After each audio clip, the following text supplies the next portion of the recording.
amuna eno mo eba bedi dwumayie men so efrem Dasebre Agyei Dwanena na enanwumre ye behwe strike a Ghana Registered Nurses and Midwives Association womo ekono ene ensensem a efri NDC for anum atani a womo edi womo ensem a health minister ka se yamfa nhye budget mu sikani ho eyebeko ekase yetua 2 billion ene eyebeko akoto aban ekon mu beko akofa nsa bi abane ne keka ho eno no yebehwe na yaka ho nsem kakra afei dum sorters eno so yebehwe bi se saade we Ghana ya bakosem yenti bi da se aban bi aba oje to a eye awudifo to ete se dum sorters a yamahama ne ndisi for dia beda sa tax we kire se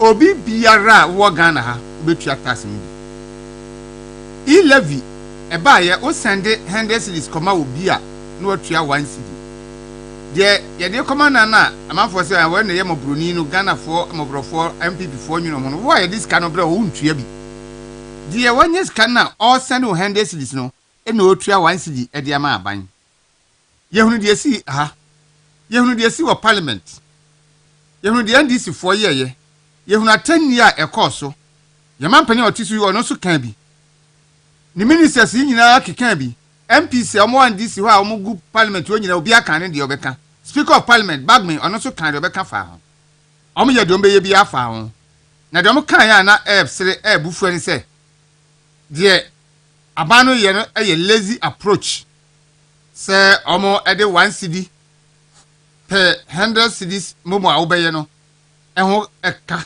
ena se etu abeto Ghana for eso 1 cedi per 100 cedis nye sinye eno no won sandi sika nkoma obi a maju sika o ma no ma mi sika okumase na 100 cedis na o de koma ma mi okumase na o mpese obetua 1 cedi a opa na de akoma ne ka ekodura utura yeye ninsa kan sika ankoduru na se ekodin sisem nso a wa ojegirege open so anu akotwa bas bi 100 cedis na wa de kokumase na de o ma mi sika 100 cedis na koma no asa atwa bas take 100 cedis na wasa bankran eno nso na eyo nti na nya nhye se tinchina nchina fasika kofa momoso na kotua 1 cedi e ma ban ebra wo send 100 cedis empo NDC fo bedi atemwa kan do mekam ya e ma yenya Ghana fo bi so etudi o machi ekowi akire no wo mo baaye no wo so ma be yi 1 cedi na afiri ho nti yemo ye nsem ma wo betting tax a untwa ma bet ya obi ni uni asem ena ma bet no so ukotwa kra no ani a obi ni uni asem na emomudi a yese ne wadidi a ma ban so kakra ye mfa nchichiri man no eno NDC fo asiboi kan ho nsem ma ba ye ma be ye firi ho o mu yi firi ho na chese Ghana fo esusu se o enkofi se o mo dwuni ye ho na fe no hu se esi ye kan se no ko ye je o se de ben de ben o mu se saade na ne de ebe o man ho bra tom ko yi levy any betting tax ni firi ono afei futuo no ye dry o munye sika nti ene yempe kwan bi na yenyi Ghana fo ho sika foforo ene se wo mo ekohye esumase ko chichire emra ebaaye se obi abekwa akoto petro 1 gallon bia no utua 4 cedis 50 pesos petro 1 gallon 4 cedis 50 pesos. We a truck driver. Anopa kofa car no free car on na fie. Now they kwa adwuma. Esa kofele tank na de akoya adwuma. O car no for 10 gallons. Enti ukwa betua 45 cedis. Enti afe no sa wo car no da bia ofele 10 gallons na de koya adwuma ba. Me say afe bosome no. Tax nko a wo betua truck driver a 13.5 million cedis a kaniska 13.5 million and a ubetua de busumi bia enti 13.5 million na wutua no busumi na se wutua 13.5 million busumi a na wakeka bomafe na wahwe ye utua 13.5 million kikabom afe obetua 162 million 162 million truck driver uye taxi driver uye Uber driver uye boat driver yango 10 gallons and our feel the biade kwa juma afino tax a ubetua ye 162 million and a wutua says ka untimi fantua ma me school fees emom nso enya da achimpa joma ha manye ndisi for edge enso sabra na obi etua 1 cedi per 100 cedis momo transaction abaye no ombedi atem Ghana ha no enti ndc for no mo adwempa no di bu mu ano ana setisen eno ne yebehwe ho asem na yaka die na Ghana for e kan fa ho MPP mu yebebam party no nyamie kwan na no general secretary e declare abai semo bia nye yesa nema no ene ya akramate se osade statement fufuro ba nanso enya nipa no binum a wo so mo de ye mo mo chem so wo MPP mu wo mo ye nyansafo si na obia wo MPP num wo mo osika si na obia wo MPP num wo mo akokodo si na obia wo MPP mu wo mo ho ofesi na obia wo MPP mu wo mo otumi si na obia wo MPP mu nti wo de metumi ananse ye campaign akade wo mo pe wo ya campaign obi ni asem na momudu obi kogina ho na wakoka ne ho asem se obi a wakọ election na lose no na abegina mo ni se mo ma ne second chance and the awreho esere enwanwan se enipa na wakasa no so akọ election na lose oni de wakọ election na wakọ lose no wo ba se ma ne second chance no samra biu wakọ primaries wakọ lose wo se ma kwai na sabra primaries no biu no bi ko presidential election no ko lose dia wo de ono de wo se wakọ election akọ lose ntia ma no kwa ma no biu nyansa wo de wo ka we no mu e wo hene nyansa e wo asempa nipa no wo ka no wo fa adwene to ho na busa se nyansa e wo mu wo hene se wo wakọ primaries wakọ lose eni na anu ani na nsa wo so saba primaries nyama akwa na sabe contest primaries biu no bi ko presidential election ko lose dia wo se ense se ma no sa akọ contest biu nti adwene no eya dwuma na asa nya adwuma eno so asemba akon ayebeka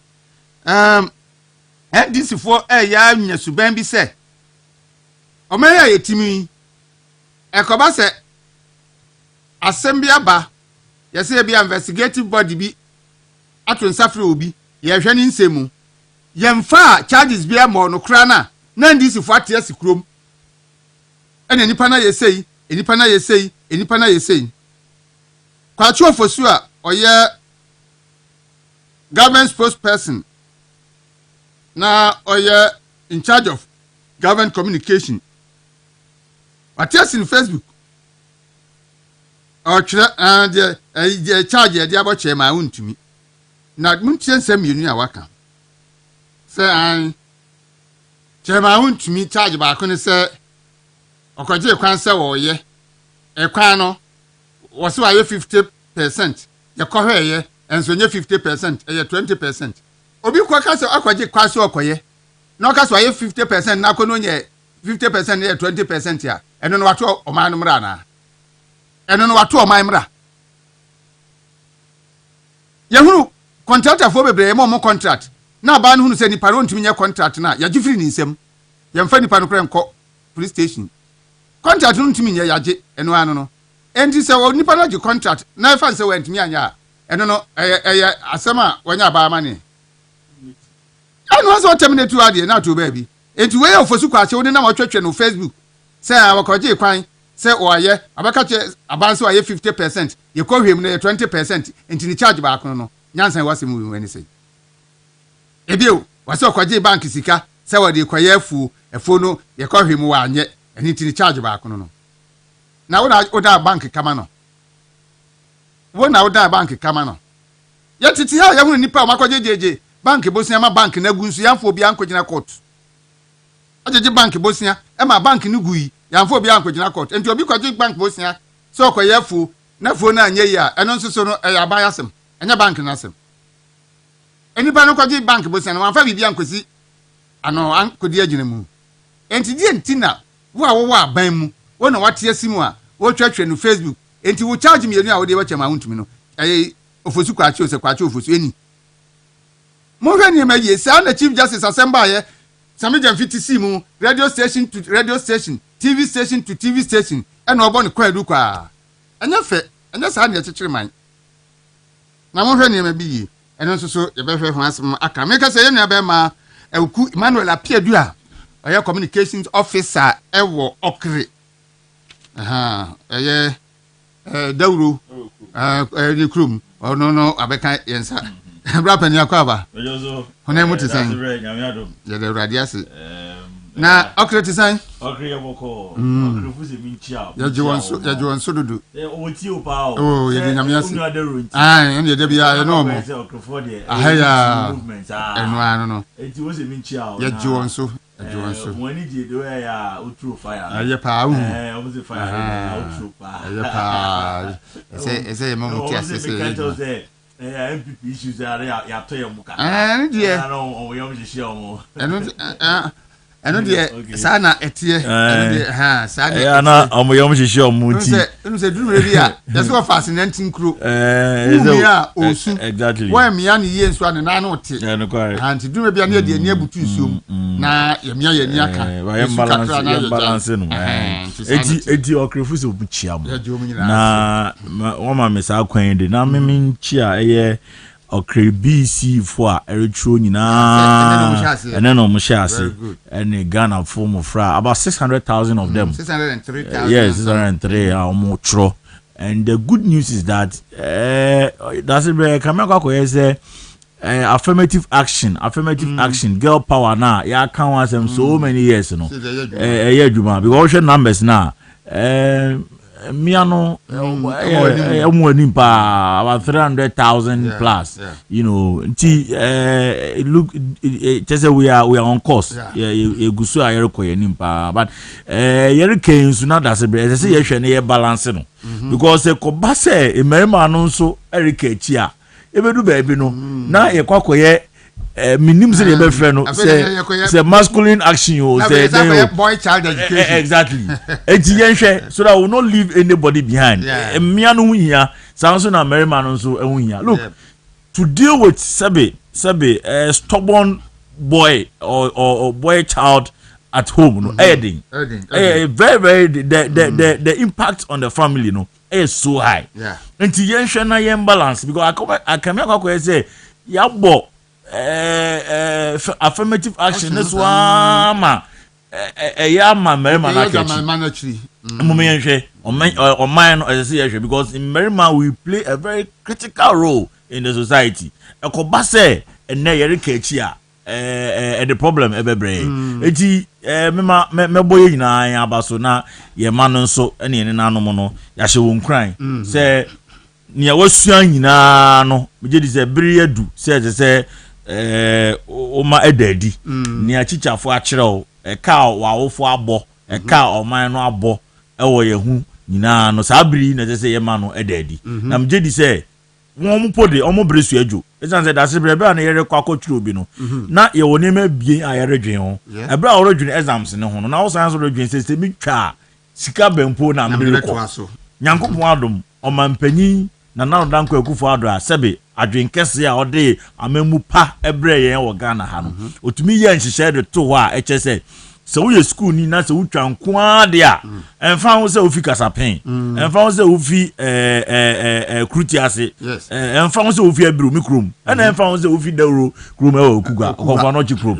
senior ti bia no obenya access to senior high school education na na danko akufo ado abreso na yetumi nya abofra bi a ofi insuta ekura bi ase wo agogo area ho etumi ekọ Abri girls for the first time yenya obi afi nsuta okọ Abri girls exactly adeso eba say chimoto from adeso na okọ we school abrochi UK so o share nhihye ya ekufo ado de abeya and na dey we school ni wo kocho obi isi you don't have to I mean, think about crime ben so and I'm mommy and I'm papa at the miracles because onibi and now Kufado I and she na the ato. And ye be yen you run out down Kufado abaso. Now ya bo MPP abayano abaso. Winning soon kesia edda MPP and the NDC in term. And then ye de amemu ma omu. Hwe ne omu to papa so. Busu siampe. Omu to group on fa enfa we nshim. Enti ye be encourage you so won yire wo na minim say Yankopon ya adom na se wotumi pass ya bibia so be fine watumi anya access to senior high school enti adwumre de ye be da was papa ono production say mama yan kwan say ye ne Ghana from Bekasa. All right enso so ye da was enya na ye ntin simo yo ye ni kai enhwe striker. Okay. Ghana Registered Nurses and Midwives Association omo ekro no ene nsusanso a ade bre yen se oman ene kwan a aban no ene the communicators handles our issue no. Dasebre ya hometo mobo na etoda bia na say su because we share the bia MPP you run now down Kufado ekechiro man edc na Ghana for in their own wisdom felt say monko tranchen na NDC fo beto aso na wo hwe bia you nuanom NDC fo ede amemu no rekona eya hometel look at no mayimu ama sabe sa labor arrest strikes nyadi aba ye tin sema ye nuanom NDC fo ekan the now minister of health Yera Akando dede and the Casa of Parliament in fact strike nyaba ya na wasoya on any minority MPs at the camera do wachi no one in hospitals one or more broadcasting strike e can some ehye nipa bi kutupa anything ne e bra strike yi nurse for no start say what complaining say ya nhyehyɛ mo fa nhyehyɛ ne adwuma nhyehyɛ ye no eye hinra na dan Kufado breso ene ye nhyehyɛ no de to amemu nso de obi disi ba bia na obi abefa eden ato aso ene aban a muse economy no strong robust cd suatel cd enya hoden nya tete fu also in fact no person can say the first 6 months ide omampanyi John Dramani Mahama nkonya wayi ama economy no ejira na nan so de enye bini enti the same economy na uzi ejira na nan so a ene bibia rekototin nya tete oniema so cd enya hoden fuo ya tete so to the point say ene wo de D11 aba because wo se Ghana ye ho ahenhan ye oman no Ghana fo emre biem na ne say nurses for akoba say it say nhyehyɛ ya aban en waye ese mu implement sa nhyehyɛ no na ma nurse for so henhan ho a wo se ene disika ni ho na economy na wo say robust economy na wo say fede ahoden abemu no aye den no amu aye den no adenti na say economy no want me raise 2 billion na on fa enhwɛ ye nurses a sebe won so sebe I don't know fie show nya wo ka nyina no fie hwe se na so budwenu e fie a ana no so obenya sa asomdwe da ya adwuma e hospital wo se no discan ni ho aban se no discan ni ho e no de jesi ya twen 2026 answer e na obetumi e de nea ediu nurse fo na ama won na sasem wo ka no wen ye ti krom ha menu Dasebre e na wo de bill akọ parliament say we be raise additional 5 billion. Now even D11 no. And the certificate of agency. Now certificate of agency no. You to me be manage for na. The certificate of agency now what they call parliament and I do the suba mean when you na ada. That's it. You could die at the chia. Now what the new levy aba from E levy to another E levy. Aba. And no was raised under certificate of agency. But some of them won't come what I say. Oh, parliament. Onipa no da wu paso a exactly ya pesca dia kokoshe no na sefo premier they are rightful due da wo se wo de no won ti ase eno de sika ni ho hwe me nua Dasebre e bra covid buy o manyimu she share na don cover Akufo-Addo ye so kai covid brain covid-19 she share Akufo-Addo yes abre no sabre na sika wen where was money to the point say all health workers are very related and close to the COVID-19 situation. You're too much by 50%. 50%. Ni no na sabi a pandemic and aba. Internet say your boy home body na you to a result. And the pandemic in my. If you want to talk about sika e kom sa COVID brain sika e di koma. Easy. Now what about 2 billion pay? Just 2 billion. I bet you me raising and now the D-levy D-levy is raising as high as 5 billion. 5 billion. You mean say 5 billion what the question?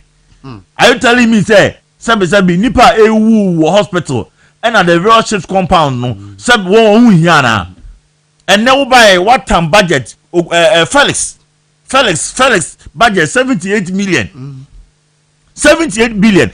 Ebra 78 billion. Ebra we another Akufo-Addo budget at the Jubilee House. It was around 1 point something billion. And now by what escalating at the 3 billion. 3 billion. Now next full kakao de bema ono. Use bi ni ho. Now you see nia yaw sebe ayampe and yaw and atemdidia already next full. And I me tie one of their journalists, Captain Smart. And then Captain Smart Eric Catcher next said they should go to hell. Yasoso won dodo, they are being pampered. One cry on home for so then they should be fired. I go for the time. I'm cost I no go to pictures. No go to pictures. Our studio. So my idea. So our studio populism a true state managed scenes. Our studio. Oya wa yen 2 and 1 soon. Kwakwa the Jones. And then the same journalists are not Kasama Yewa John Dramani Mahama.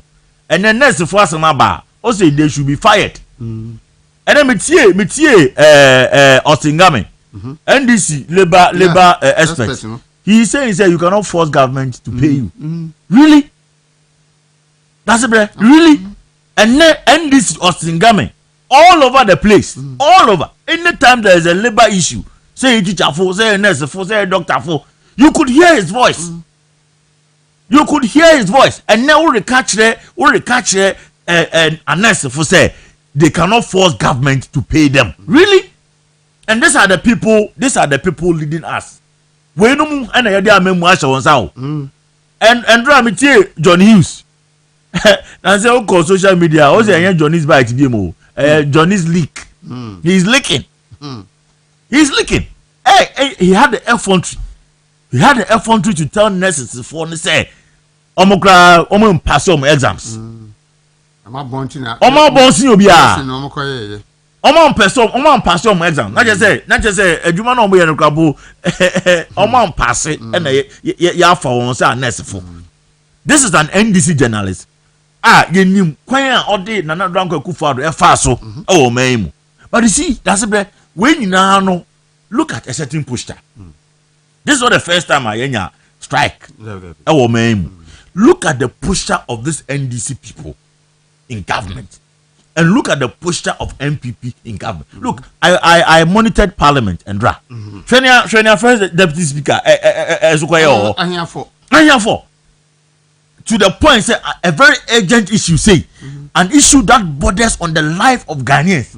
Say you will not allow the ranking member to make a statement on the floor of Parliament on the issue to the point, say, oh, Fred Marshall, say, oh, permanent just to protect this incompetent government, just to protect this inept government, clueless government. Now, she say, yeah, no, who John Dramani Mahama, who catch the easy. This economy has been criminally managed. Now, economy is criminally managed, we were able to absorb this agreement with the nurses. When we say you started implementing other sectors, there are other institutions that you started implementing the same agreement. In fact, and yet psychiatric aspect are only the core quarter, and you started implementing any amount. And so, an economy that you claim was criminally managed, it was able to implement this agreement Now who buy who say what started a building a better economy reset no. The reset cannot absorb this agreement that was made. The reset cannot absorb them. Enti edu baby one year you will not sympathize with them because that's a run up to the elections. Yeah, change some kroma yeah, TNS for now what year video Facebook and they got TikTok any day.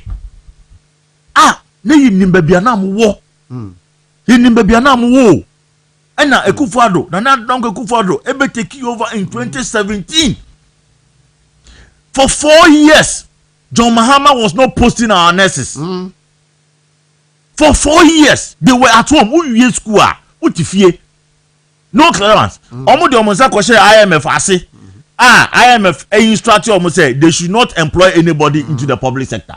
It affected teachers, it affected nurses, and it even affected doctors. Now Donk Akufo-Addo abide by, and na ye koye renegotiation, e koye nhihye pa. And na ye efede kwan beda ho no ma na ye re-employ mu nkakra. Efede atiye ma refree. Ye John Mahama e ko fafa wonimu e ko promise won 1 2 1 3 chese enuane. Enuane yo papa Akufo-Addo eye de maamo nhihye oye de maamo the same president obaya on to me okachen on to me ntua teacher training nurses training allowance the same John Mahama and ye run na Donk Akufo-Addo buy be nhihye pa you feel say editua na se kakra ko kema all over the place enti but eye we nti na sebe ye be kasa se na ndisi fo no kasa the government must sit up. Kasa na dosu dodo. Kasa na dosu dodo. In fact, say this labor unrest that is where your leadership comes to play. I mean, we did not put you there just to be talking. The money we spent on them every month, the fuel we spent on them every month, the entertainment allowance we give to them every month, we expect them to think. They should call the teacher the nurses union into a round table discussion and meet them halfway. That is how we resolve labor issues. You cannot put your hand in the air and pretend as if say it is the end.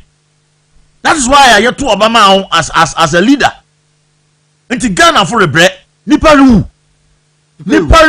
are dying. People are dying. Every day people are being turned away from the hospitals and from the clinics. Look, and yet the Christian health institutions, some people have to walk miles before they can access health care. Until who by a press conference now, there are some institutions, health institutions, hospitals, warrior juma, I mean, how many of them across the country? How many of them? You should stop talking. Now, Dasebre, the statement he made say, Okwakofa retired nurses.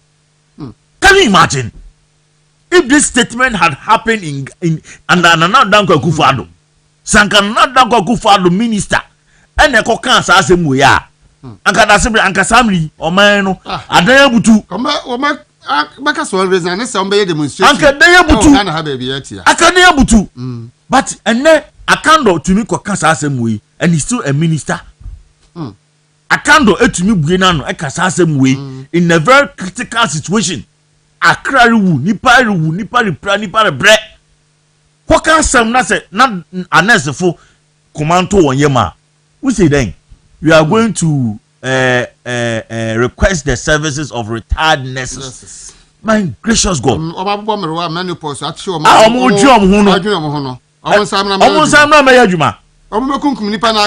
that's who even told you say Sabe they will not sympathize with those on the field now, because some of them they feel say because of bad conditions of service wako retirement and you think that you can go and impress him or her to come back. Nti sebe e chrew nipa ya to aba ma won e chrew nipa ya to aba ma won look here ko elections 2024 elections I think 2 to 3 months to elections and anas fu sorry obeka ya anas fu sorry the ding 2020 elections yes and I'm sorry the ding nipa ya mo se oye NPP ni ayire yes we say sabe ono no and I'm sorry tia ono the same leadership na sabe na nikunu nya MPP nikunu nya MPP ni lazy leaders akwadro they don't think tabi omo ntranse nwin o ebre so o transe na all the final solutions no na tata Ghana fo no yi Ghana fo edi enemy tie one communicators no back on one of your sister radio stations always say need deputy women organizer adenta deputy women organizer ni kunu adwuma o maritime authority yapamo no yeba asaki you no ebi aka no to the point say ono kwajedu asare akọ opanyin anim akopa ne chaw say we yen deputy women organizer ni kunu so you cannot sack him. What's it to hell? Why? We have sacked them. Oh, enti wo benya bre atenase na wadwe oman ne ho ayen hyehyey na I resolve issue no. One nam na na hu hia. And one Facebook na wote na wo church ne ma emfam put to be emagan emregana for.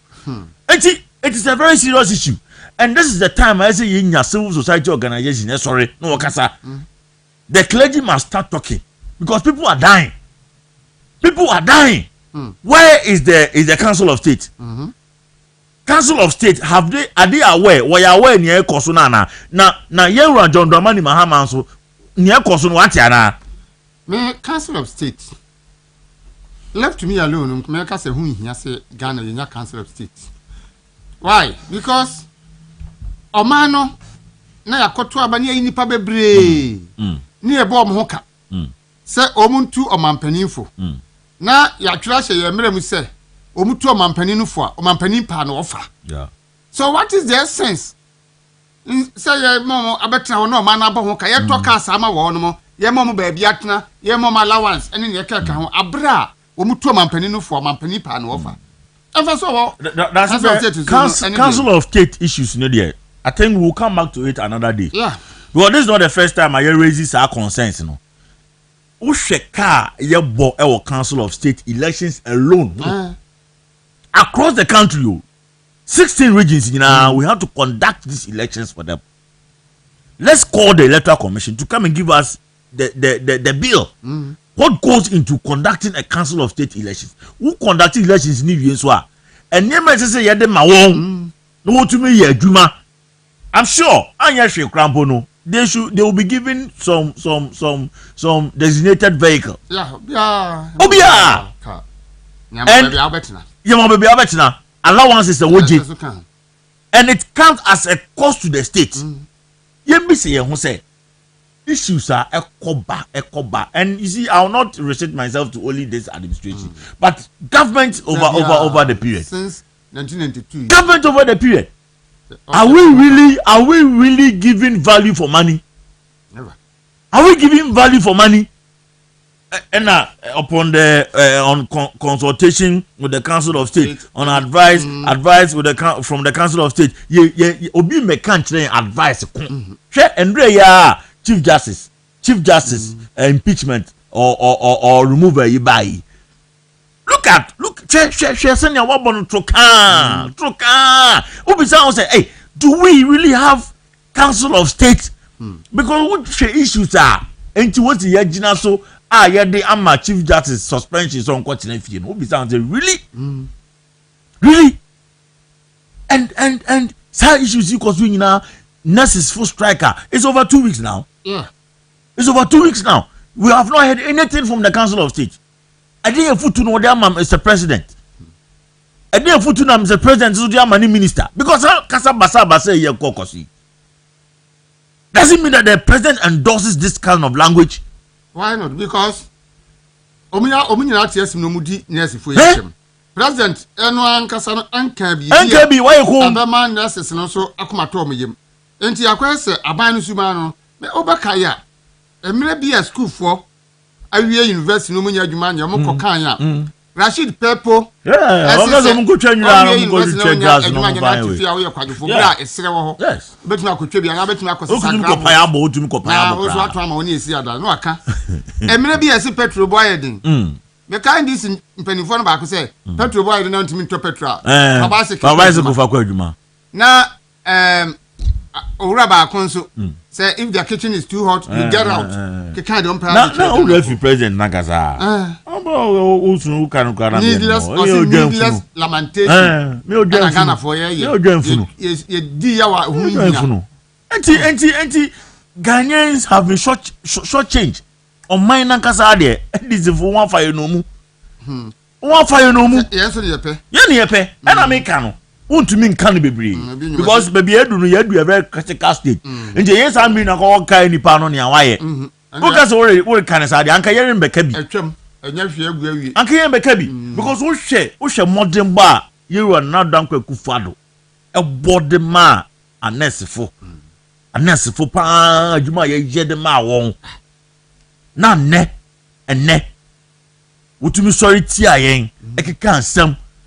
Look at this agenda 111 ekufado ekosisi. Any na anya to create employment. Mu benya mu adwuma ye. And John Mahama koye we medical center yi. Okoye ba akupe UGMC. Odi ye dey fa ba bia. Professor Mills na ade. Odi fa ba bia say he's creating job for the nurses. When we school na wanya ba bia kwakoye adwuma ho. And na ekufado e create so many jobs for you through the Agenda 111 initiative. Ebi started adwuma. Okay, yenya bi. It is not Agenda 111 but it is still part of the hospital project Ekufado. Yenya bi na ye postu anas for ko ma worry adwuma. Enti anka Ekufado aban de yendi mabro. Yendi mabro kra. Yendi mabro.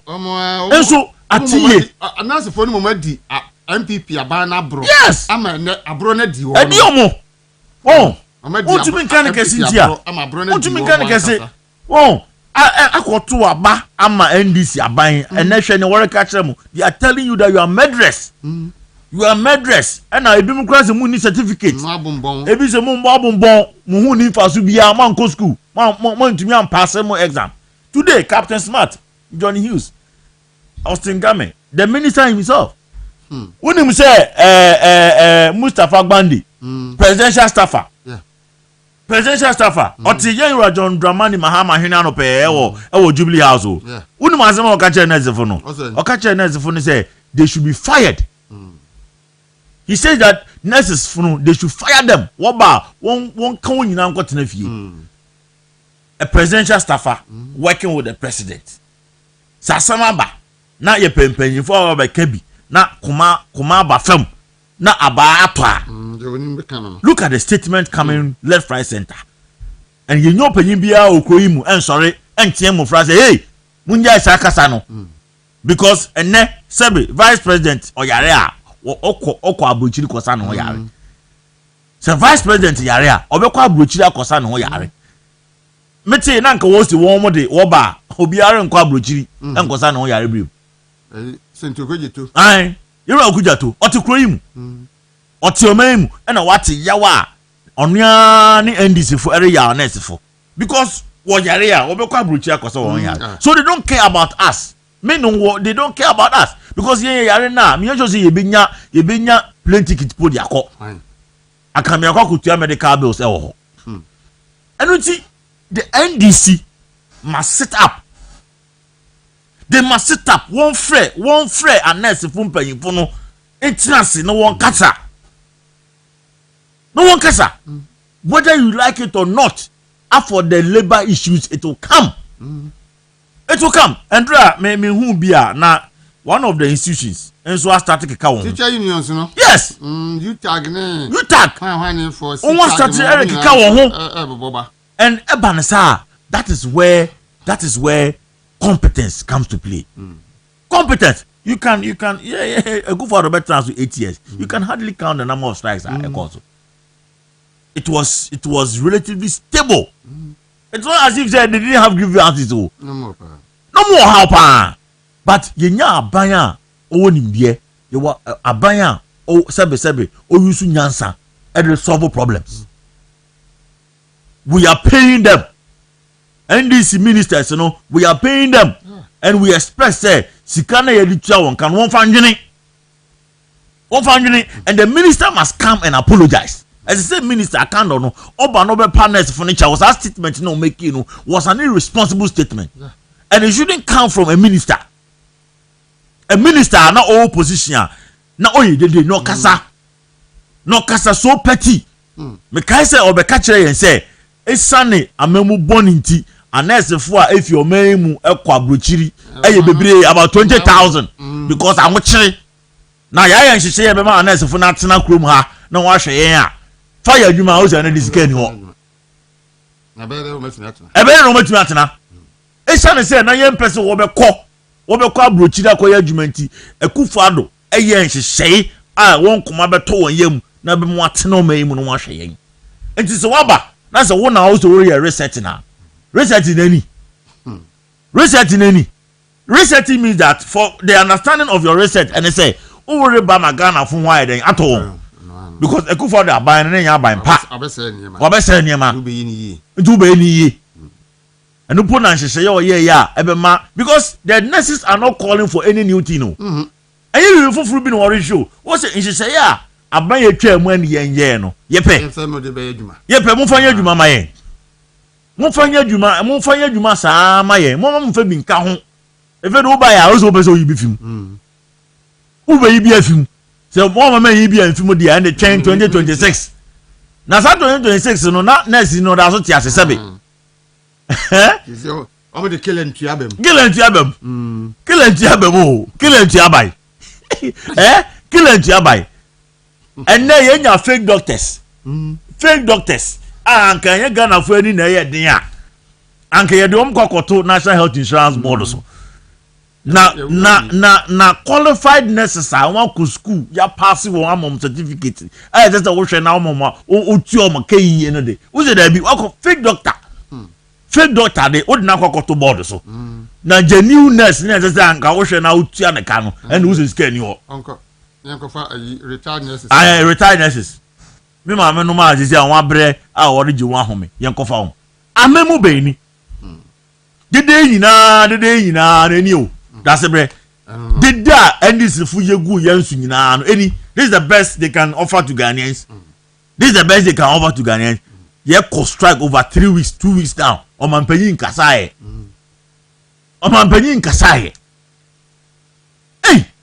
Hey, serious oh. That's it's a very serious matter. You have me kakra na etiefo so eni dwa kakra no me kamfo tabia takum e de ma obi biara a otie yen na ohwe yen so e wo YouTube uko YouTube a Movement TV e ho live na so akwa akohwe bi o se men kancho tabia fo se men kancho se tabia takum na odi aba ama efiewura no nyina ke fiewura o se mema mo ofie no mo efie na ni je mo so na ne kese pa adwuna wi se mutumi ya adwuma ni ya nadwoa eno na ma de akyi mofra no nyina nso ani gie se ebufuo ba nadwoa mofra na ya no momobo ade akyi a ebe pele omtiri ho saa na akoye nsempintu ye bema na pese ofie eye ani gie a na ohwe na ahoden etikofoma ka ho na kopeta abia takum akira kwan the turmeric and flaxseed black pepper ginseng ginger na afrafra no de aye ti eye adwuma pa mema ntimu nkwan so na eye adwuma nti wuti ase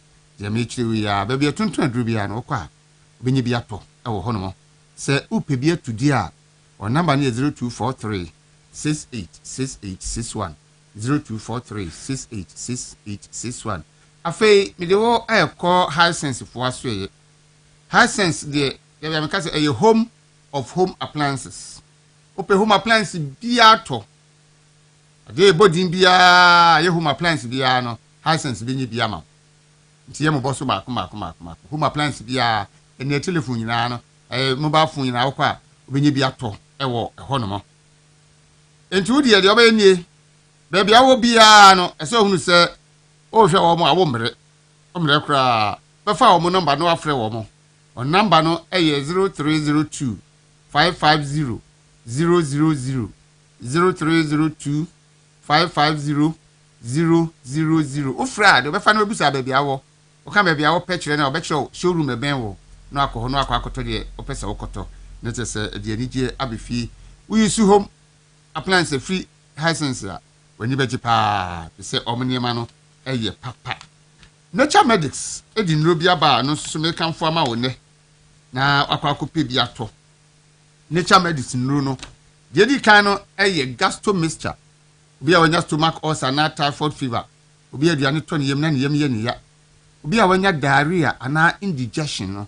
O de eye gastro mixture. Eye dwuma wo chenchefuru no mu ye funu no furu no. Eno abayi hufuru mu ayi fin bibia afiri mu ama sa hawe ya o femu no ni nyina nso so etu atwa.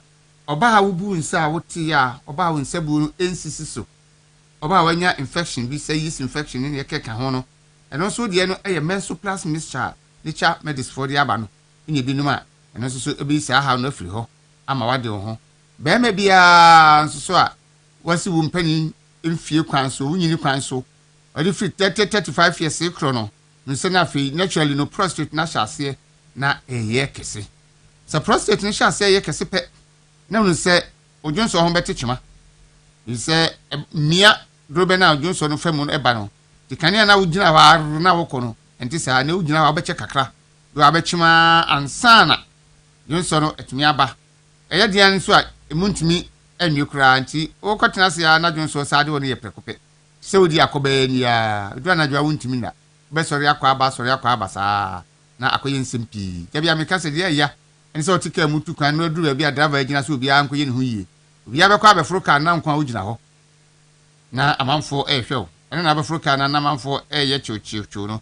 ya na onimu ya guase momo dia ne prostate plus mixture monko pe prostate plus mixture no bi na monnom onye bi nunum a eno so be yi sa ha na firi ho ama wade ho ba bi atontun adu bi akwa super nature medics inunu bi atontu ka problem na ma chew die eno so betumi solve sa problem no ama wo ope bi atu me afre wo no mo e wo 0248 778899 0248778899 aha eye wontumi radio 95.9 FM so our Accra Ghana ntidumadi ene ede be ono ye live our YouTube Movement TV to kwa benya ye bi nso ahwe ewo hono afa yemhwe 1 cedi per liter of fuel ene auto gas ya 1 cedi jaso liter bia enti se o cylinder no o fill 14 liters a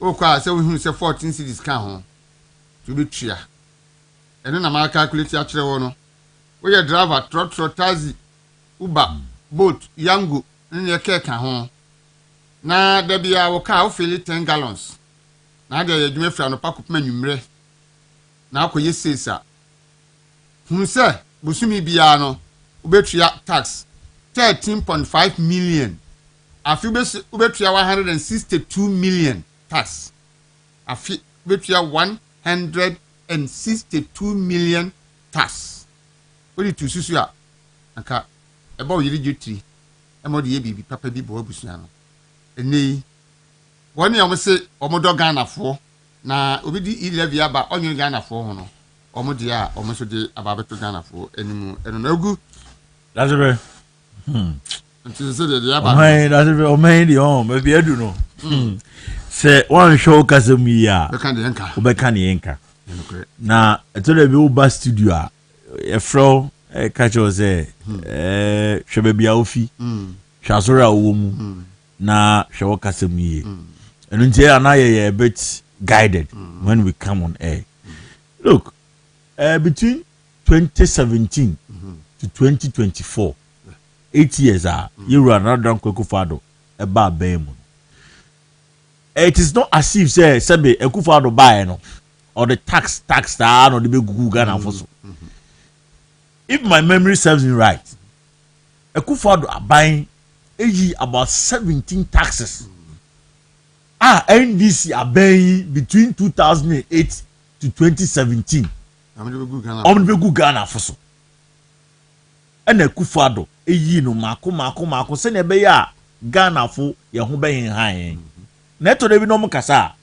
They create the impression as if say taxes are Akufo-Addo be di Ghana amemu no or the taxes in Kwa and Ebegu Yanso. And so some 3 notable taxes and now what can answer COVID-19 levy. We are know what the e-levy aba. And the betting tax. No the betting tax abekam. Dasebre.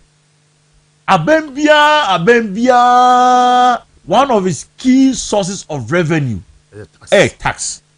And Sabe, I will be very hypocrite. Very hypocritical. I say my better them are na my cassetia tax.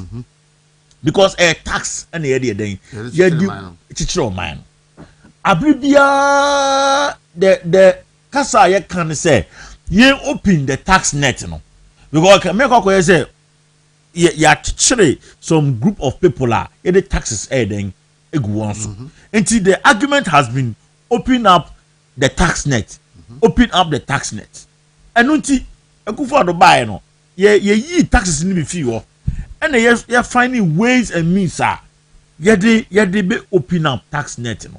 And no can be near the e-levy because you who say e-levy ne de both formal and informal sector. Obia etua kakra. Because you who say Momono has become Dr. Mahmoud Bawumia no. It has become a bank account for almost a lot of Ghanaians.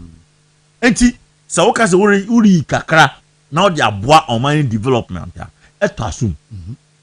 And this fusi na on tiase ekika ya kaman some ne yehunra ehu edu ba bia ma yen kra MPP fu kra ampo afiom kodi omachi ekwa share bo say efede ye be e-levy no efiko enu nti wo opposition no wo kasetia e-levy ene excuse awodere ma yen say ahokyere aba yen tua e-levy na dum so ebe kyere yen dum so be kyere yen nti esi ye tua e-levy na wotumi e de koto fuel e de ko power yen plant no Dasebre 2019 na COVID akyere yen na o man no yerewu na Akufo-Addo erema free water Akufo-Addo erema free electricity Akufo-Addo erema nurse for health workers 50% increase in their salaries.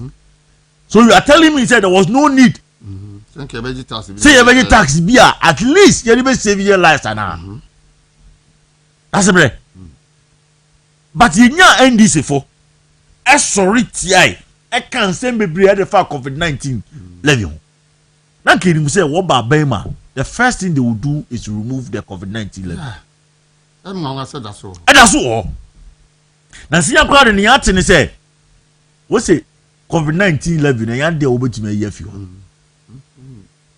oh why you wenu nyina kan wenu nyina hwie wo buy ya and then the betting tax me too that's me bet me nyabi I don't do betting not to me nkabi sabi o Dasebre okotwa bet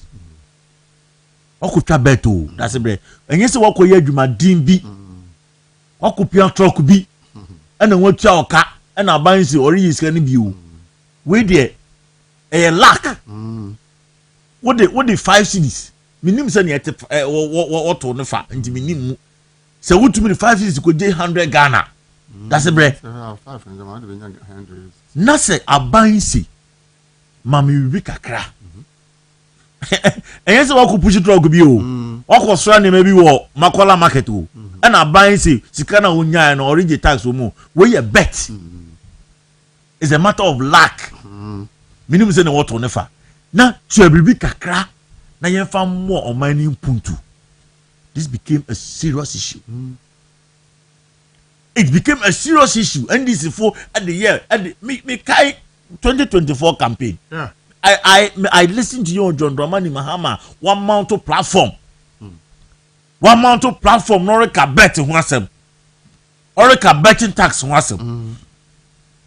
One would have thought say anka buy no you will not even make any attempt. Because now the Ghana phone rich. Ghana phone rich. into uba obey betting tax if you me to bet into bet the infamy ho mumu ayere kan ho asemi there was a certain limit below 100 Ghana cedis nobody was taxing you ye dede o kuma and this full year dede o kuma some society organizations and professors are won kokoje appointment o wa ban yi mu ayi kom na Dasebre ye da sore ya NDC aban ye ron John Dramani Mahama eda no ede another levy aye fe no dumso levy na Dasebre dumso no who created the dumso no odi esumnam who created the dumso be adumso wa yo because of your incompetence and ne Ghana fo etisun na wo wie ya wonya bibi ama wase a Dasebre wo san bone kron aka ho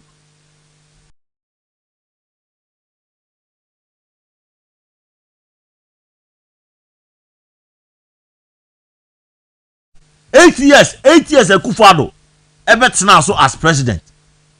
There was nothing like doing so. The few moments yenya situation problem with our power no was when we were doing maintenance and we told Ghanaians and no crampo no anything we say nah. Never timetable mra. Now now by just 6 months. Amemwa we say na ejira ne nan so. We say what to fool also. We say ne sidi anya hoden. And me, I tell people say we know just artificial. Because and no uko Nigeria naira no so everybody home against the dollar. So it's not as if say John Mahama wa be yen ni bi some competencies bi and am a dollar no and I see you know ejira ne nan so. But that is what they are telling us. Indeed, that's you be funny, sir. At the end of the day, I don't know what you're so. Into whatever benefits and I say gains are obeying, we'll give it to you. You have made a gains. Now, on my we say when make gains, you know. What's in chow? At the levy about 2 years because you claim that they see a Ghana for one full or bo abafam, and you see. What true? Won't say Ghana for your short memories. John Mahama kind. When Akufo-Addo was leaving power in 2025, 2025, now you're tofu was 17 cities. You're tofu was 17 cities. And say what's now Al-Qaeda radio stations now work cast answer now. Ghana for one who at least if you are buying now you're tofu 14 Ghana cities. A gallon. 14 cities. Yes, liter 14 cities. So what are you talking about? Now over catch me say, it's only say na to full 17 cities and now what they are back. Say 12 cities or say 12 cities 50. Intino Ghana for one hand on dodo. Inti say you tax. What kind of economic management theory is this? Dasebre. What kind of economic management theory is this? Say, it's say Ghana for one hand won't you know. And just say the tax ever to want to cry a normal. And you get people on social media NDC say, oh, I'll be happy to pay 1 Ghana cedis to help.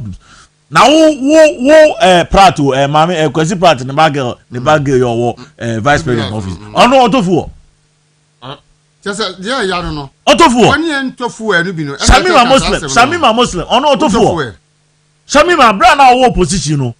We can play back some of the things that you said. Wo Facebook post any there. And ne Ghana fo ho akire won.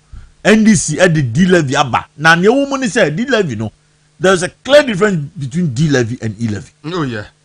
Huge difference. Yeah. Because E levy there who decided to obey muma and now pono yes 100 Ghana cedis no. What ya 1 Ghana. And ne John Mahama say 12 cedis no. Rabbit your 1 Ghana cedis also. Akufo-Addo bre no 100 Ghana cedis. And also say 12 cedis. Akufo-Addo say mame 1 cedi.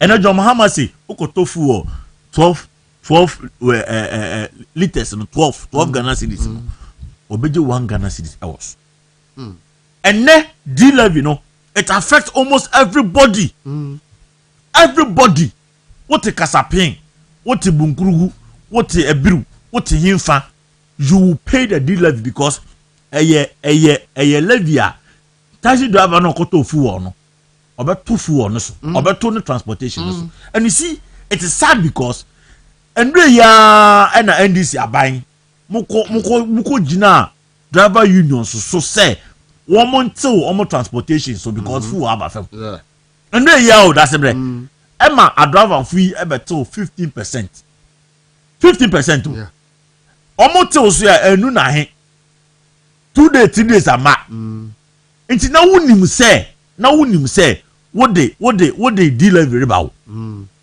you see the kind of people we have in government. More plan check. It is not as if say Andre ya na koba say more plan check. Enti muni say mo the deal with beba. And I'm go share driver for say omonto fu omonto transportation first sana.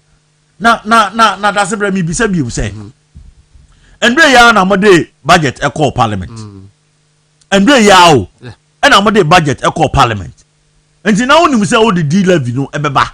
And I want to come once more parliament because levy ba budget mu na yete and yete wo and ukoye skirmishes and ye levy afi wo ye betting tax afi wo meanwhile now nim say just some 2 months later what the deal levy ereba 2 months later what the deal ebra ye revert at force in our parliament at force catch he can raise revenue without tax. You can raise revenue without taxing. Now and then no want to raise revenue be ma. You have to tax the ordinary Ghanaian and send what you have to do so. And so what you have to do so. So what is it about John Dramani Mahama or the Abribia or Baba Bemu or the doom so nenam? 8 years. That's about 8 years. Ekufado buy betu an kakra. Now what ban wa benya kakra. Who say won ti ase Ekufado eja ka to. Ekanu na bo wa de. Ekufado eri tua no. The lights were still on. In today next year another would say you cannot keep the light on unless you levy Ghanaians again. Unless we pay D levy, doomso levy. A doomso that has been created because of your incompetence. Because of your incompetence. Now, remember there, Dasebre. Yeah. I am not going to be a prophet of doom, but I'm telling you, say, but I don't think they can still manage the energy situation because I want cartel. Cartel, create, loot, and share. It's all about creating, looting, and sharing the booty. Because what we are being told, they say, Sikana Ebanakamba is not as if say it's going to clear the debt. It is not as if say yes, some kotofu and we are told the fool no can bonus as and so and what is it? And Ekufado they all buy to be on the right. And John Dramani Mahama buy any day. Bibia Adriga. Because the first day the man took office, Doomso started. The first day, okay, Saka 5 days. 5 days, 5 days, and you see, say what they are true. What they are true, to me, things so to me, MPP, we govern with good conscience. Now your opposition poor. What you kasa ye Kenya, na more you to na more extra good war. And I listened to you every year when he was appealing to the nurses, and you could see a sober mind, somebody who had the country at heart. Now this NDC people, very reckless. Very reckless. I did the opposition before Maya. Less than 6 months. Doom so you plunge the whole country into darkness. The whole country has been plunged into darkness. Now what is yen put to levy, doom so levy. Now yen found solve incompetence. So you see, Dasebre say doom so no. Say nyangopo yadum. Now say yetumi solve situation no cry. We will not give credit to John Dramani Mahama. Because a Ghana for and they are sacrificing here home. This car and they are solve. A Ghana for na ya solve yen dum so. because one government solved doom so for us. And now who buy was and the aba. And now already taxing yen. Now they are solvers our incompetence now we create that one. That's it. Hey, home too. Hey, home too. Enti. Baby, I'm not going to do. I don't know. Now, maybe say is a separate. Resetting. Any resetting in you. Resetting in and ne you had to do saba because they claim the CD is relatively stable. And your chance is still no time pijanima. What becomes of the levy? So world prices of crude ecosoria. What becomes of the levy? Ombe ye fiwana. It has come to stay. It has come to stay.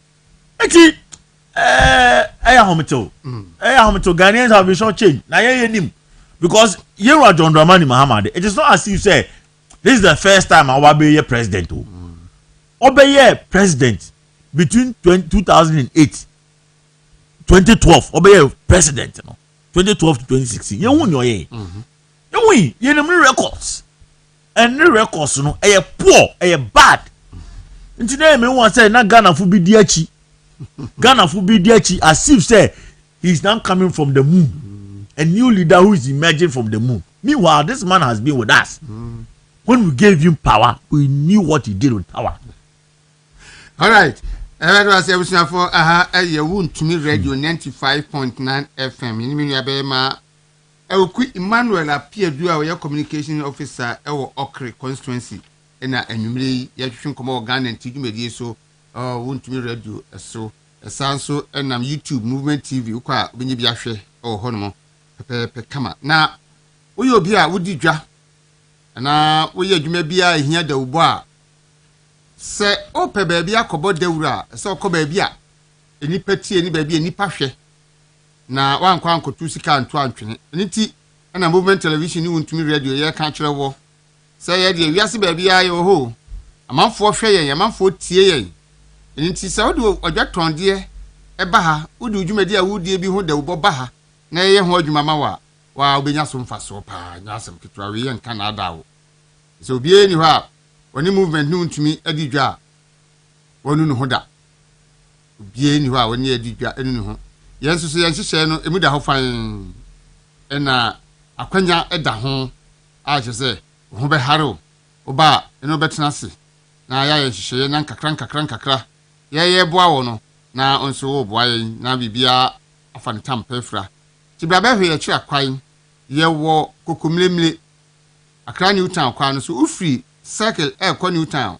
Ofa other rise ho a first traffic light na wonsani faso by 150 to 200 meters baba to untumi radio ni movement television e wa hanmo bra na ye ni wonsim kunwa na fe yenso so embo asese de bo ama dwumadi a wudie no emutre no yenso so de aboa wo betumi afra 0509 301401 0509 301401 frenia na ye no nso aka ho asem enti sabre ye toa so ye wosima be saduasan di anima ye no e betwetwe enkomo kakra na ye behwe aban ba ye amse MPP4 ya kronfo MPP4 aboma no to omadi oman nawu to mu hwehwem fine ene de ye adwuma no fa no bi no de ekoso ene se wasem abeto ho a na NDC communicators ene on spokesperson o ma na prefer charges de amawo abra investigative body no emfa wo charges emeto Ghana fo animu because chief justice o ma bom timpo mbe yi na firi ho tinchina anchin obi hunu boni amami aye ya o ma pa boni bi di ato nsuo yi na samba aye chief justice assembly eje kan kokwam sami jamfiti see from radio station to radio station from TV station to TV station and obon kwadu ekira manfo kwabla dubo ahia samba aye a iwokofo fa ni yentefe na NDC for na TS Mountain obiya ka de ope saa ene ye nemu na anu Ashanti Regional Chairman ma MPP chairman wontumi ensem ba ye yana yokofo ehu charge omde aba abontin dia bebo no afedie kwachi ofosu a oye spokesperson ma chairman wontumi no ena onu mum ebo ne charge se chairman wontumi ekwaje ekwan se oye ekwan na okwaje se oye no obeka se waye 50% omukọ mu na enye 50% no waye eye 20% no waye nti charge no ba kono ebio okwaje bank loan so de koyefu efu no so wantumi anye nti charge ba kono no. Then the question is say obi kwaji sika so every bank say odi koyefu na wantumi anye a eye abayasem ana say contractor ni kwaji kwan say okoye na wantumi anye a eno nso no yenchiri nkotumi le binye na contract na ajo ade free nsem enti sa approach here NDC fo afa say asem no ba ye no ano na woni ehwemu no kra enya mfa kwadu mo nipa no na o mate egu abonten ebo kwadu kire Ghana fo no ade na mo peso munya Dasebre. Yes sir. You see omen yo abakwasem na mejedi say ne koso omen ni mo no two things. Either say you know NDC for no wonim na wan hye da kata woni na worry na woye no anaze wonim. You see 1960 constitution a ye na ye di adwuma wo man ni mo no hye bebre ro Dr. Kwame Nkrumah niema bebre a na obroni si compromise on the liberty and freedom of the ordinary Ghanaian. You want what did she be by an friend of Preventive Detention Act? Now that Preventive Detention Act no. Na Emma, you know Dr. Kwame Nkrumah and an abai mumpaying from Quine.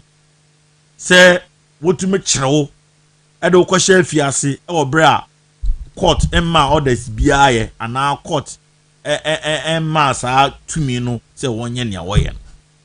And in Nemu and in Nema na obekaya you know Dr. Kwame Dr. JB Dankwa ekupue mu we fiase ekuwu we fiase enti ye history as a people in terms of the fighting for the human rights of the individual ewo ba bi efi na obesha from 1960 ya ba 1969 1979 you know abepem 1992 no ye hyehyɛ ye de bɛbɔ nipa fa hodi ne refer fundamental human rights no ye de bɛbɔ ho ban and into the 1992 constitution ye de adwuma wɔ man ni mu no e dedicate a whole chapter 5 of the 1992 constitution ye de two ho say on mine say ye mfa mo onipa biara ankrankre biara ote o man ni mu no yemfa mo ne fa hodi ahoban enu nti woyɛ mampanyin woyɛ aban woyɛ panyin bi e wo aban adwuma mu ana Ghana ni bia woni tumi woni hu kwan sɛbe wotietia Ghana ni bia fa hodi so esane sɛ wo de tumi ahyɛ won sa na sɛ wo de tumi ama Article 14 of the 1992 Constitution. I can pay say, you must protect the dignity of every individual. Obien no nyam say Ghana ni as I say utumi bo ho ban. Article 14 of the 1992 Constitution. Protection of our dignity as a people. And until NMI 48 hours say Oye police ni whoever you are now kwachire Ghana ni bia and so we make sure say within 48 hours no either say within nipa no be court and as obema nipa no bail sana Ghana constitution e kanin untumi nka se wakwachire obi oye yoko oye CID oye police enti o de re fiase more than 48 hours constitution ni ma ho kwan sa Uber Article 19 of the Constitution. It's another provision that sought to protect our fundamental human rights. And a friend presumption of innocence until proven guilty.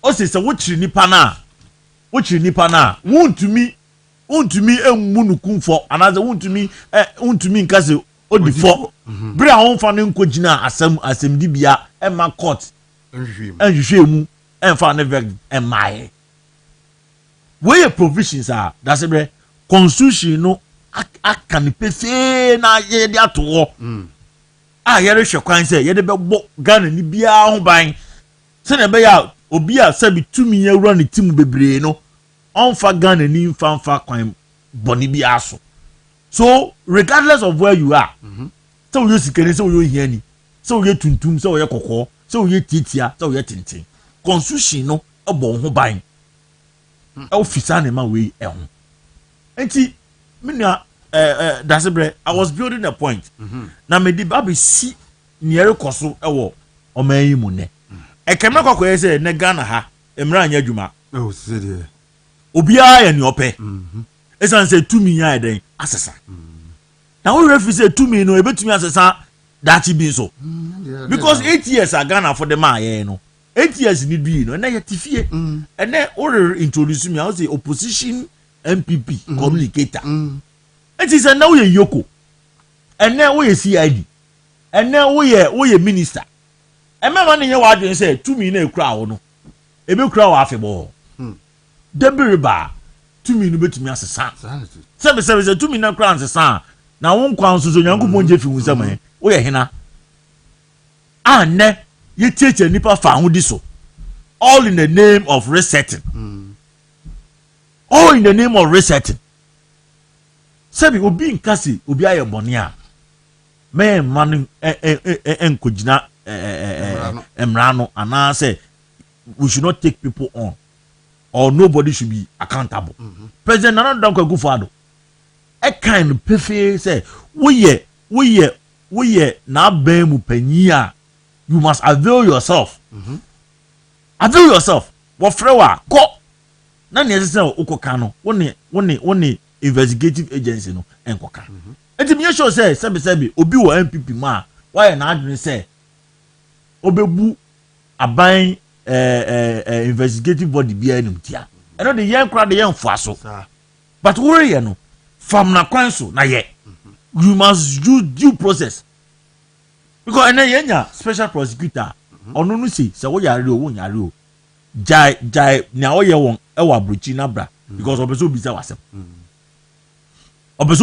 obeso ototo ano enti nipa na yare o on yare o on fa plane no mra no megina on meta nanim ense nya de oyare a wa brochi a wo fa plane ekoye ni interview de onyare a wa brochi no tumi koye ni interview de oyare no de o se chenchena no momumra enti no ubisa ho say mra no you have different set of rules for different people like that we yes na kwakoye se na eye persecution prosecution na person we persecution and remember there wo hwe wuntumi case wo hwe dubuan case wo hwe chief justice wo hwe kenoforiata the way what kwan award one for so nyina na esi na kwakoye say persecution and the media trial no e was soro and then me flyers bi awon aya wo si Dr. Ini Baba press conference on Ora. You see, it is only a lazy lawyer who prosecutes his case in the media. A lazy lawyer sabi oni mumra no ntinya dwuma ase. Ena da bia da okotina radio so TV so ekoye prosecution and persecution. At least we have had attorney generals in this country before. Yeah. We have had CID bosses. We have had Yoko bosses in this country. Yeah. That's not how they did their work. Yes, I know and that's already SML, Strategic Mobilization Ghana Limited. Yoko say SP, Special Prosecutor, Akko officers, Akko break into their office.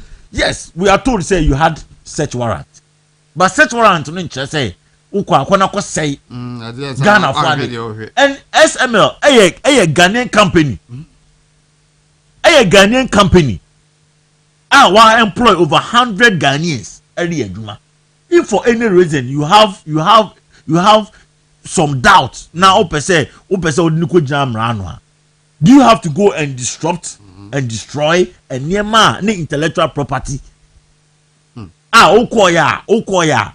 Say you were requesting for their password, and then they decline. Say password in the amount because that is password. Yes, that's our intellectual property. In the password amount. Now Okokaya, then you arrest him. No, now with cells. What kind of lawlessness are we showcasing now? Just say you have to Obama, you know, John Dramani Mahama into your mind. You're the Omana man, you're the Achano. I know the you know, Kwesi Pratt, a kind. Now, many are doing for the first time. Catch your John Mahama said, John Mahama, we voted for you. We didn't sell Ghana for you. And we must make it clear.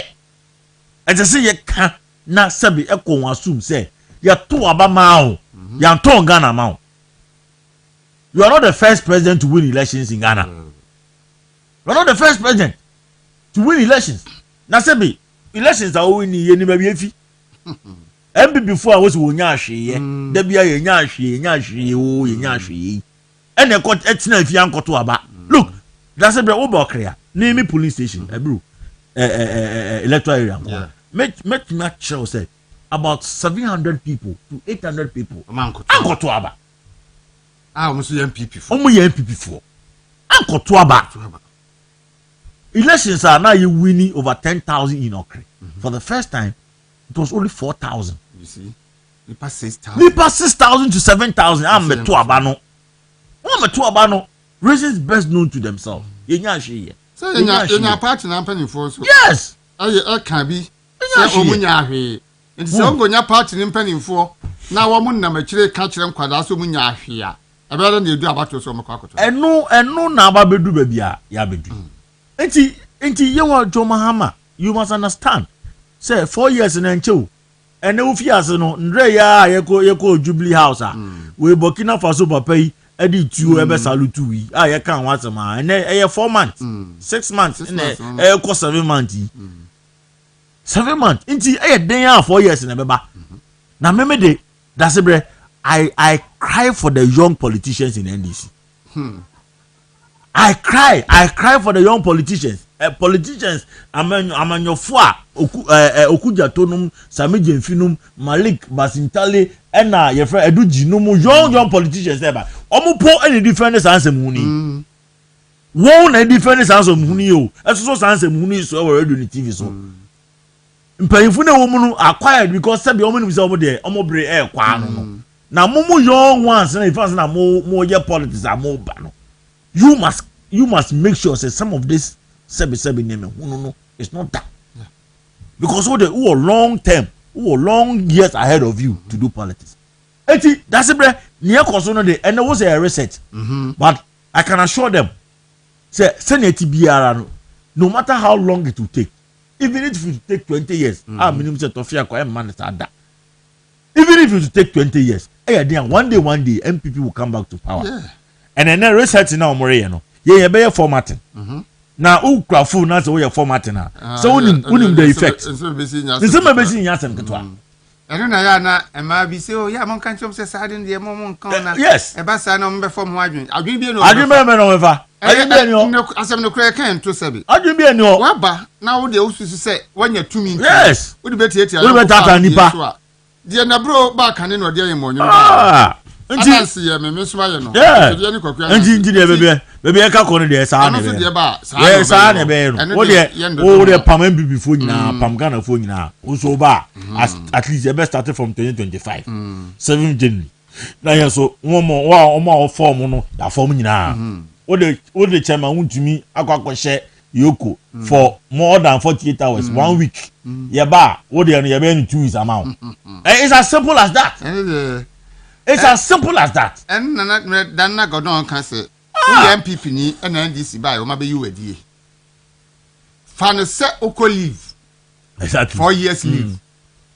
Into the Joa home.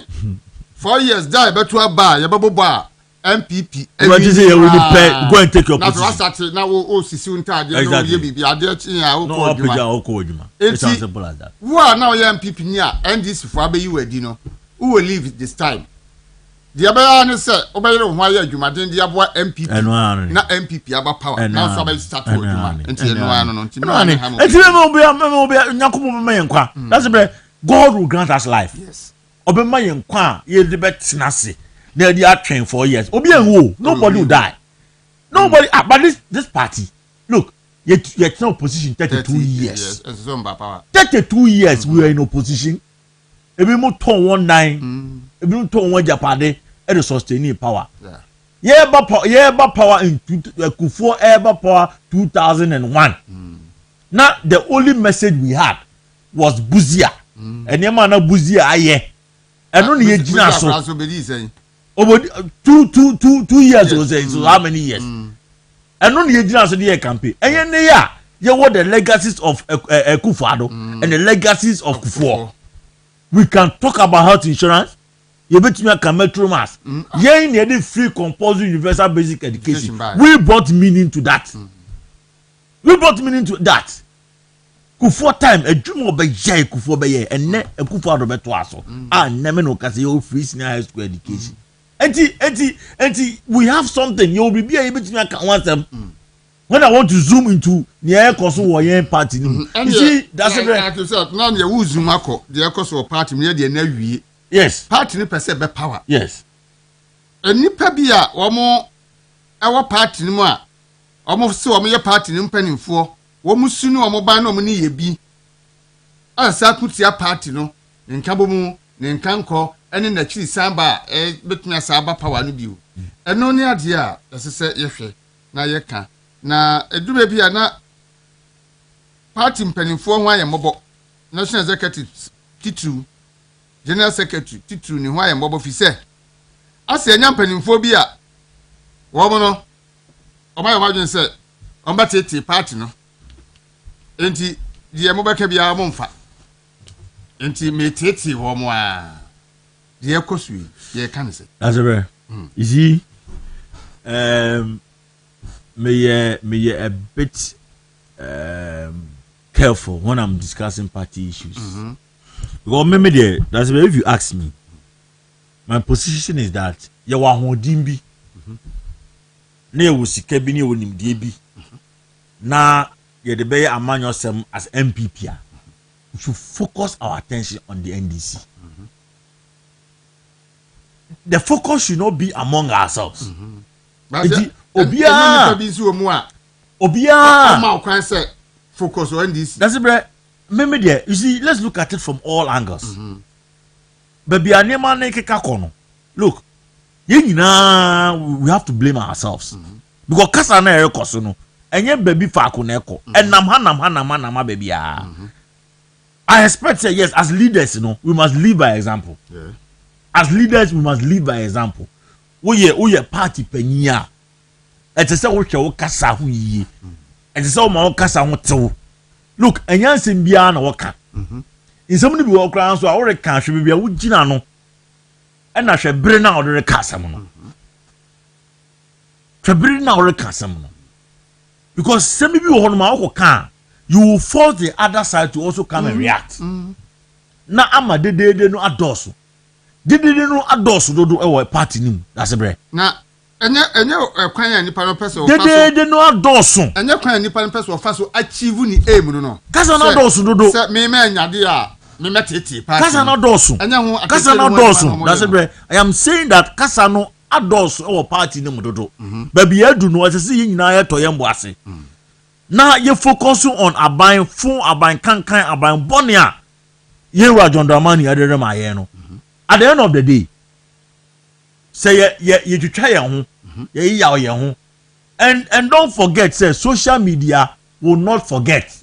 Assembia they will play it to you in 2028, and in some kind in 2024. No, almost board the trying in 2024 elections. Yes, and let's not forget, President Kufuor can ask him. He said he is better off being a messenger in government than a proud general secretary in opposition. And Nansa Sempa yes, ayem peyin kasa na o peyin Kufuor e ka kire yen no. Ade ne kasa bebrebe no. De ne kasa bebrebe no. ye wa hoɔden bi a ɛsɛ ahoɔden no reserve no ye twɛn na ye de kɔ yen NDC fo no ɛso ɛnyɛ ye ho na ɛsɛ ye kɔnkɔn kasa ne dɔso we nam ha we go kan it looks like the party has lost focus. The party has lost focus, and the national executives know so. Akwakoye dadrin because ukoko ken we because say oreke biama we. Asime sintina we. So nobody is able to talk again. And so young party a party you won him defo. You won pay for sebe e bra na e ma ye din Rollins Breso. What to me sorry e kasai e boa Agyei party e disi wo. And yes, so me no, I don't take delight in discussing party issues on air. Look, you will need people or party ma. Abribia, what about MPP as some already so no. The one soon a good job. Men who can say you are phobia. What does what see one more program? Yeah. What then benefits? Then say, no, or expertise in appointment. Or expertise say. Seven the baby and the appointment, but he's just proud to be a member of the MPP. Now, Jane says the MPP or Bema and a Ghana for Yahuto. And Mereka Beam or has said the spirit of Ghana is MPP. No doubt. The soul of Ghana is MPP. Anytime MPP is down, Ghana is also down. Abribia Ghana MPP honhom beba fam no na Ghana honhom so ayden aba fam na sa kasa bebrebe no de no ene yaw no mpoatwa no ere break party no honhom ani no sunsun ase now you are killing innocent supporters of the party emirafo ne nkokrafo a won som party ya di party ya chi some 50 years 60 years onya ahwe o party ni mu na so isa ni odo our my party ninti others to the party nechi no say ho saa e wa bontin a ne hawo ne hawo yes party for especially those on social media Facebook you trot on yema tan basa instead of us focusing on the ineptitude of this John Dramani Mahama government na you waste time at tro yema. We reply we now I reply we reply we now I reply we. This is not how we build the party.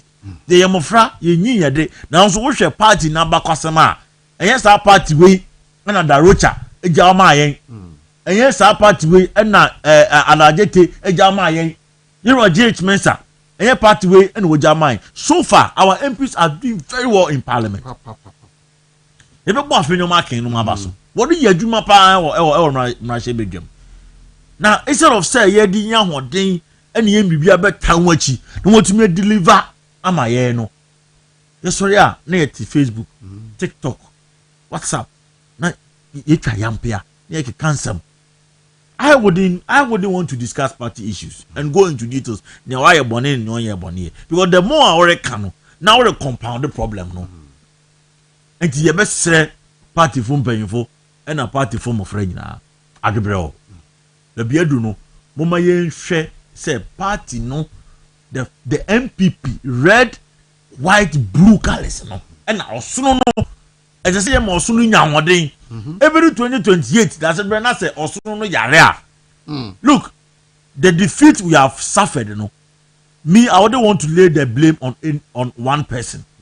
Let us take collective responsibility.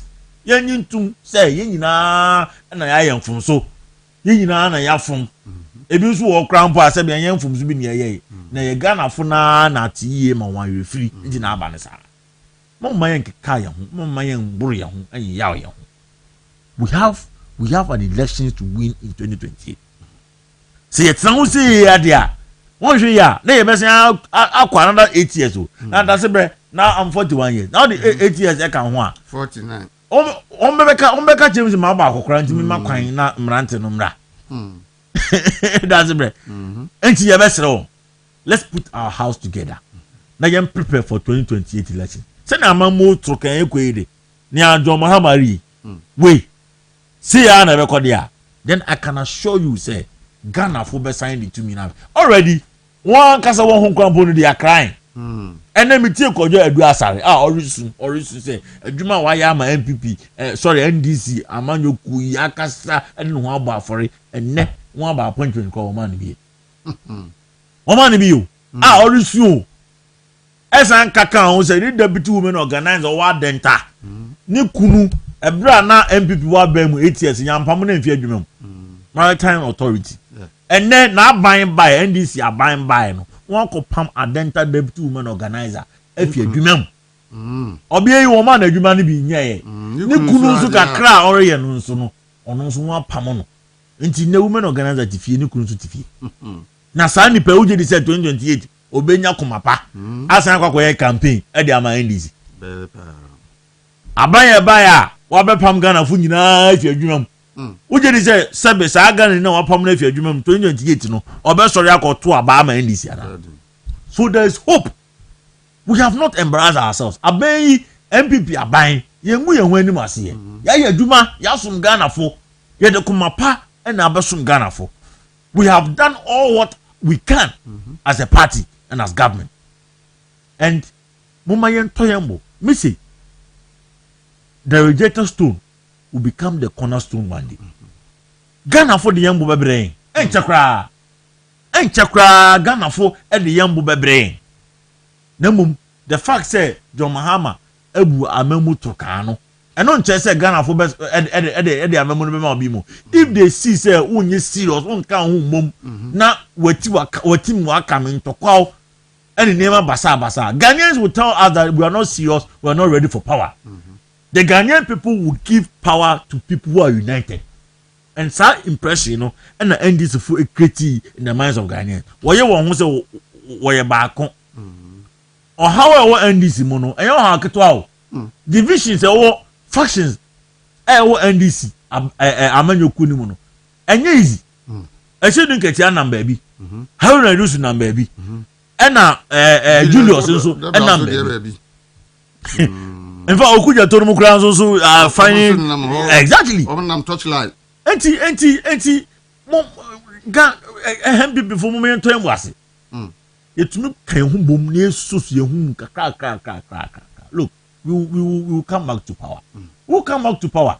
Mumi nya ni eye no enfata yen. This is not the MPP that we know. This is not the MPP that we know. Enti Dasebre adwobre right. Sisi I want to mean any movement. You are the heart of the party. All right. You are the heart of the party. Enti say komano kosoro ya. Eya Dasebre mo calm on down my. Okay. Why? Madaruma. Mon come down my because you are the now mona moye the hope of the party. Nti yebesem. Every for you na ma Eku Emmanuel Apiedu or your communications officer ewo Okre constituency in the eastern region ono na Nadaruma. Webo ami amitimi yetimi di dwumadi ebreo ene ba bibia wo. Enti ye de aseda ebema wo ma amobo aye ema bebia wo bia wo tie yenka Mr. Santi ene ni team omo ewo technical ho eye akalanum omunyina obibia obo aye ema ye nsuso yetumi di dwumadi no bre wo ye da omunyina se Sedu Adongo eye yem producer ewo show yi so na esenka yi no ebema NS Frimpon eba so bibi nti wantumi ameka yensa so nyame adom ahode ana nko mienu di beye no nyame di ma ewukuma won so tumi di aye utifie otumi say yes akasa kama bia kire se adwuma no otiase se communicator aye adwuma no pepepe e di amayen ye frame Dasebre Agyei Dwanena bidina mu ma God na sarebedi akon asra no bi enkoma your sound technician ewa ha eye ochirema kofi mse chance na chese nema ekika ensiani na Daruma ene ma ne nyina atutu mu bili ni ebi mu nyina ba bia obi anse ma mu nyina nso ayiko nyame ya aduma ochina anopa no nso pepepe kwaku dawro your movement ma ba betena se na the movement in the morning jumedi no nso atoaso sabre die